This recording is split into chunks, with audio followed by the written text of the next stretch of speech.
Well, welcome to Superstar Speakers. We've got a very special guest with us today. We've just agreed a signing session for 12 months with Stan exclusively.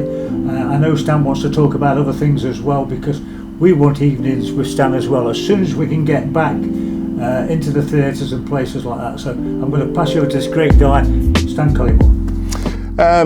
It's great to be here. When the guys from Superstar Speakers contacted me, we chatted through a few ideas. Of course, signing memorabilia. Memorabilia industry is huge now, and there is also a lot of fake gear out there. I remember going to New York in 1993-94 and getting baseball memorabilia, New York Yankees baseball, bat and balls and what have you. And I remember going to a specific shop, and the reason why I bought a Muhammad Ali signed glove, I bought a New York Yankees baseball bat, which I've still got, which was signed and then sort of vacuum plastic over it. And the reason why I bought that memorabilia and I felt comfortable with it was because it was authentic in the presence of. So somebody can take a photo of you signing something. Of course, now with a lot of online sales, and again, particularly during the sort of the strange year that we've had with COVID, is that it's very easy to say, right, I want a birthday present for my wife, my uncle, my brother, my sister. I'm going to go online and just buy anything that's signed by anybody. You don't know if it is.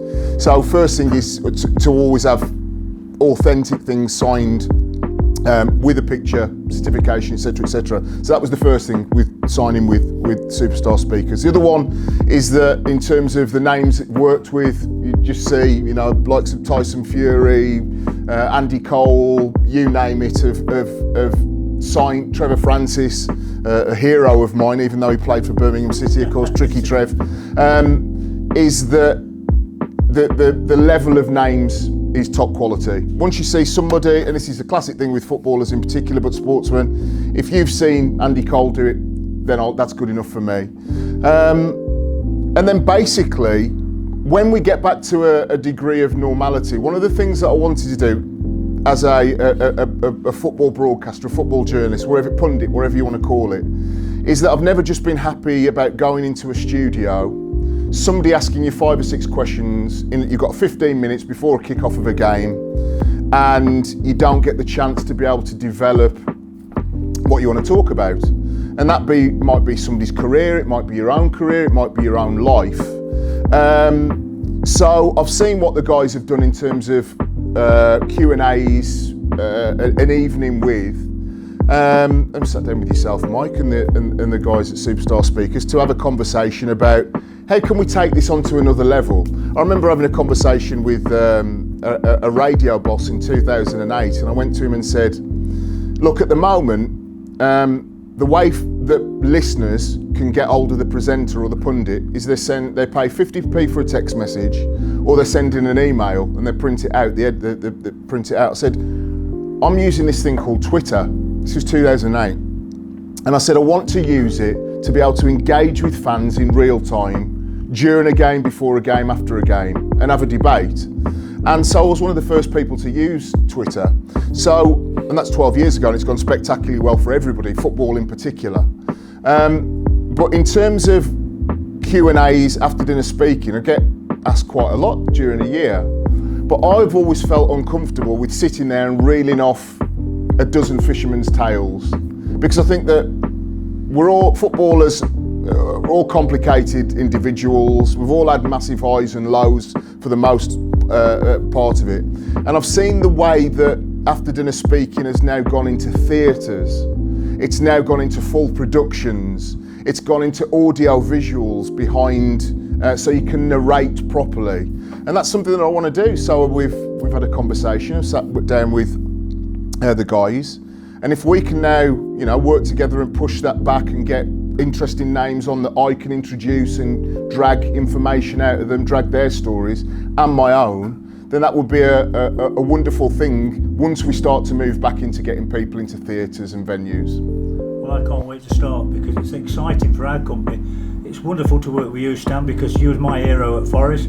I used to come and watch every match. You did? And I'm sorry you left, but I know you had to go in the end. But We miss you. We could do with you playing now, actually.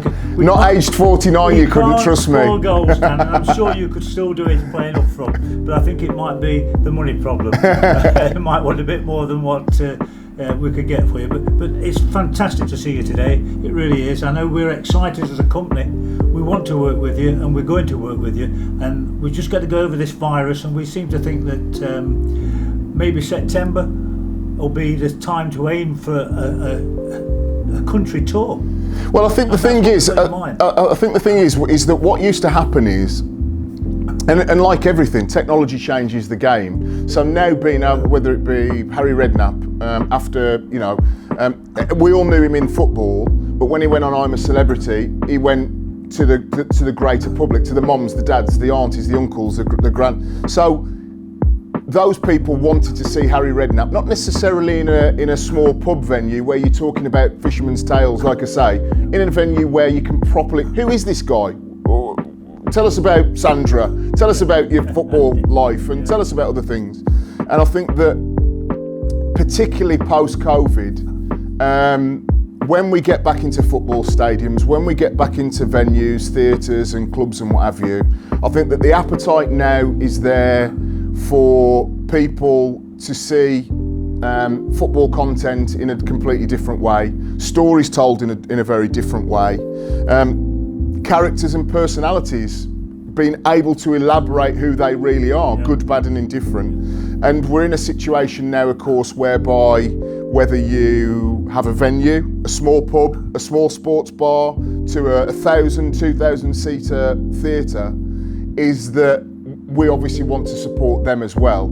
So to be able to get more players, ex-players, very opinionated people into theatres and do very good productions of question and answers, very good productions of narrating a personal story, is that it's not just taking that next leap, the evolution of the Q&A, the evolution of the after dinner speaking, it's also helping pounds, shillings and pence to get bums on seats in theatres, bums on seats in sports bars and pubs and venues and arenas, and getting back to some degree of normality.